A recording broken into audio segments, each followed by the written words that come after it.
స్వతహాగా న్యాయవాది, కరీంనగర్ మేయర్గా కూడా చేస్తున్నారు. ఆయన ఒక 15 రోజుల కిందట మొట్టమొదటిసారి కాంగ్రెస్ ప్రభుత్వం వచ్చిన తర్వాత బియ్యం కొనుగోలులో, అదేవిధంగా ఈ రైతన్నల ధాన్యం ఏదైతే మరి ప్రభుత్వం ఎఫ్సిఐ కోసం కొనుగోలు చేస్తుందో, ఈ సన్న బియ్యం విషయంలో, అదేవిధంగా ఈ ధాన్యం విషయంలో ఒక పెద్ద కుంభకోణం జరిగింది అంటూ 15 రోజుల కిందటనే కరీంనగర్లో మొదటిసారి తాను నిర్దిష్టమైన ఆరోపణ చేయడం జరిగింది.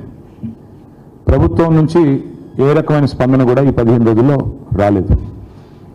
తదనంతరం ఒక వారం రోజుల కిందట మాజీ శాసనసభ్యులు, మాజీ సివిల్ సప్లైస్ కార్పొరేషన్ అధ్యక్షులు సోదరులు పెద్ది సుదర్శన్ రెడ్డి గారు కూడా ఈ ఆరోపణలను ఆధారాలతో నిర్దిష్టంగా మళ్ళీ తిరిగి వారం రోజుల కిందట వారు కూడా మరొక పత్రికా సమావేశాన్ని నిర్వహించడం జరిగింది.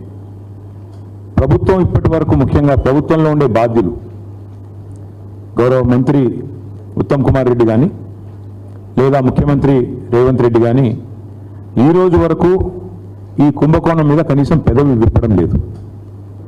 కనీసం ఒక్క మాట మాట్లాడడానికి కూడా ఇష్టపడడం లేదు. ఒక్క ప్రశ్నకు కూడా ఇంతవరకు సమాధానం చెప్పలేదు. ఇవాళ బీఆర్ఎస్ పార్టీ తరఫున మేము నిర్దిష్టమైన ఆధారాలతో సహా ఇవన్నీ కూడా మీ ముందు బయట పెడతా ఉన్నాము. మేము కొన్ని డిమాండ్లు కూడా చేయబోతా ఉన్నాం.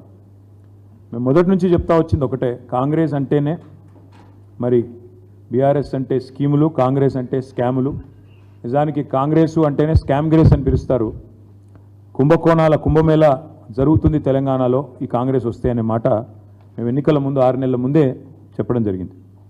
ఇవాళ కాంగ్రెస్ పార్టీ పెద్దలు ముఖ్యంగా ఈ రాష్ట్రంలో ఒకటే ఫిలాసఫీ పెట్టుకున్నారు, గల్లీ మే లూటో ఢిల్లీ మే బాంటో.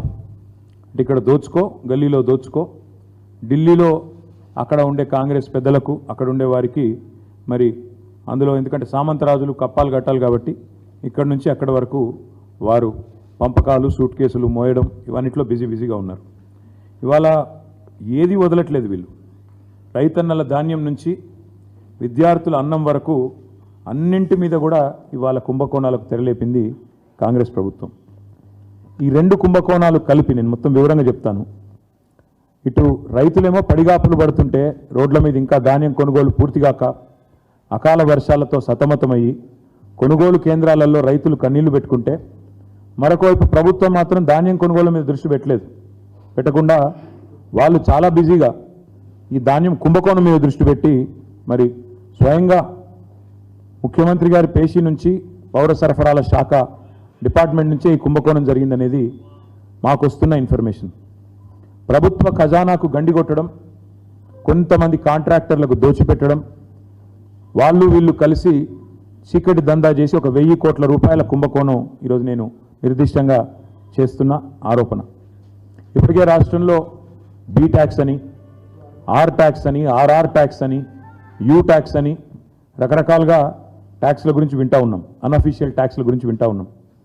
ఈరోజు ఈ స్కామ్లో మాత్రం కేవలం ఇక్కడ తెలంగాణలోని కాంగ్రెస్ పెద్దలకే కాకుండా ఢిల్లీ పెద్దల దాకా కూడా మరి హస్తం ఉందని చెప్పి మాకున్న సమాచారం. ఇప్పుడు మీకు 2 భాగాలుగా నేను చెప్పాలి. ఈ ప్రభుత్వం ఎట్లా ఉందంటే వ్యవహారము, 2 లక్షల రూపాయల రుణమాఫీ చేసే తెలివి లేదు. మహిళలకు 100 రోజుల్లోనే అన్నీ ఇస్తాం, 6 గ్యారంటీల్లో అన్ని 100 రోజులు అమలు చేస్తామని పొంకనాలు కొట్టింది ఇదే ప్రభుత్వం. మొదటి రోజే 2 లక్షల రూపాయలు రైతన్నలకు రుణమాఫీ చేస్తామని డైలాగులు కొట్టింది, ఉదరగొట్టింది ఇదే ప్రభుత్వం, ఈ ముఖ్యమంత్రి రేవంత్ రెడ్డి. మహిళలకు 100 రోజుల్లోనే నెలకు 2500, 1,67,00,000 మంది 18 ఏళ్ళు నిండిన ఆడబిడ్డలు ఉన్నారు, వారందరికీ ఇస్తామన్నారు. రాష్ట్రంలో ఉండే 46 లక్షల మంది వృద్ధులకి నెలకి 4,000 రూపాయలు ఇస్తామన్నారు. వృద్ధులు, వితంతువులు అందరూ కలిపి ఆసరా పెన్షన్ లబ్ధిదారులు, వాళ్ళ ఫైలు కదలడం లేదు. రైతులకు రైతు భరోసా అన్నారు, నెలకు 15,000 అన్నారు, ఆ ఫైలు కూడా కదలట్లేదు, దమ్ము లేదు. సంక్షేమ పథకాలతో ప్రభుత్వం ఏదైతే మాట ఇచ్చిందో ప్రజల జేబులు నింపే పని చేతనైతే లేదు. కానీ కాంగ్రెస్ పెద్దలు మాత్రం తమ జేబులు నింపుకోవడంలో మాత్రం చాలా బిజీగా ఉన్నారు. ఈ మొత్తం స్కామ్ని అర్థం చేసుకోవాలంటే 2 భాగాలుగా మీకు చెప్పాలి. మొదటి భాగం ఏంటి అంటే 35 లక్షల మెట్రిక్ టన్నుల ధాన్యం సేకరణ కోసం పిలిచిన గ్లోబల్ టెండర్లు ఏవైతున్నాయో దాని వెనకాల జరిగింది దాదాపుగా 700 నుంచి 750 కోట్ల స్కాము. ఒకవైపు 35 లక్షల టన్నుల ధాన్యం సేకరణ కోసం పిలిచిన గ్లోబల్ టెండర్లు, అది మొదటి స్కామ్. రెండవది మధ్యాహ్న భోజన పథకం కోసం పిల్లలు తినే మధ్యాహ్న భోజనం బల్లల్లో, దానికోసం 2,20,000 మెట్రిక్ టన్నుల సన్నబియ్యం కొనుగోళ్ల పేరిట జరిగింది రెండో స్కామ్. దాని విలువ ఒక 300 కోట్లు.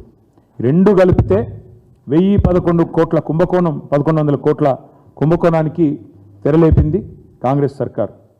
ఒక మాట మొదటి స్కామ్ గురించి 700 కోట్ల కుంభకోణం గురించి మీకు వివరంగా చెప్పే ప్రయత్నం చేస్తాను.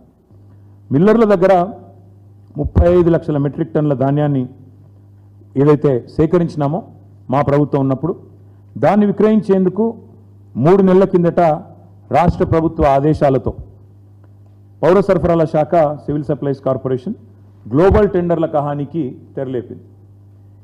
ఇది మేము మా ప్రభుత్వం ఉన్నప్పుడు దాదాపు 7,000 కోట్ల విలువ చేసే ధాన్యం నిల్వల మీద ఈ ప్రభుత్వం కన్నేసింది.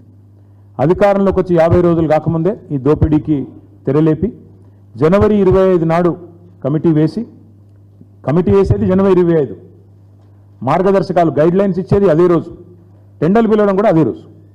ఎంత వేగంగా, ఎంత వాయువేగంగా, జెట్ స్పీడ్తో ఏ పని కాదు ఈ ప్రభుత్వంలో. నెలకు 2,500 మహిళలకు ఇవ్వడానికి టైం లేదు, ఇంత వేగం కనబడదు. 4,000 పెద్ద మనుషులకు ఇవ్వడానికి ఆసరా పెన్షన్లు కనబడదు. రైతులకు రుణమాఫీ చేయడానికి ఈ స్పీడ్ లేదు. కానీ ఈ గ్లోబల్ టెండర్ల కోసం మాత్రం జనవరి 25 రోజే కమిటీ, జనవరి 25 రోజే గైడ్లైన్స్, జనవరి 25 రోజే అదేవిధంగా టెండర్లు కూడా వెంటనే పిలిచినారు. ఇంకా విచిత్రం ఏంటంటే మిల్లర్లు, రాష్ట్రంలో ఉండే రైస్ మిల్లర్లు, వాళ్ళు స్వయంగా కన్సెంట్ ఇచ్చినారు.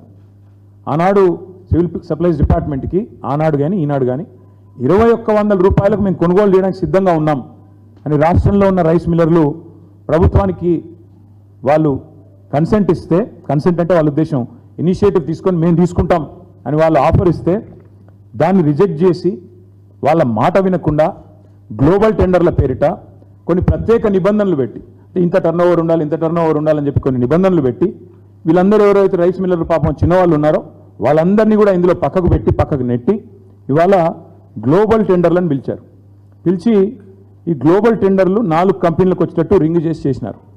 కేంద్రీయ Bandar, LG industries, Hindustan company, నాకాఫ్ అనే 4 సంస్థలు దక్కించుకున్నాయి. ఇక్కడ విచిత్రమైన విషయం ఒకటి, 2023 సంవత్సరంలో ఇదే రాష్ట్ర ప్రభుత్వం, ఆనాడు అంటే మా గవర్నమెంట్ ఉన్నప్పుడు, గురుకులాలలో మరి ఈ కేంద్రీయ బండార్ అనే సంస్థ ఆనాడు ఆశించిన విధంగా వీళ్ళు పనిచేయలేదు, కాంట్రాక్ట్ దక్కించుకున్న తర్వాత వీళ్ళు సరిగా పనిచేయలేదు కాబట్టి ఈ కేంద్రీయ బండార్ అనే సంస్థను బ్లాక్ లిస్ట్ చేసినాం. టెండర్లలో భవిష్యత్తులో పాల్గొనడానికి వీల్లేదు అని వారిని బ్లాక్ లిస్ట్ చేసింది రాష్ట్ర ప్రభుత్వం, కేంద్రీయ బండార్.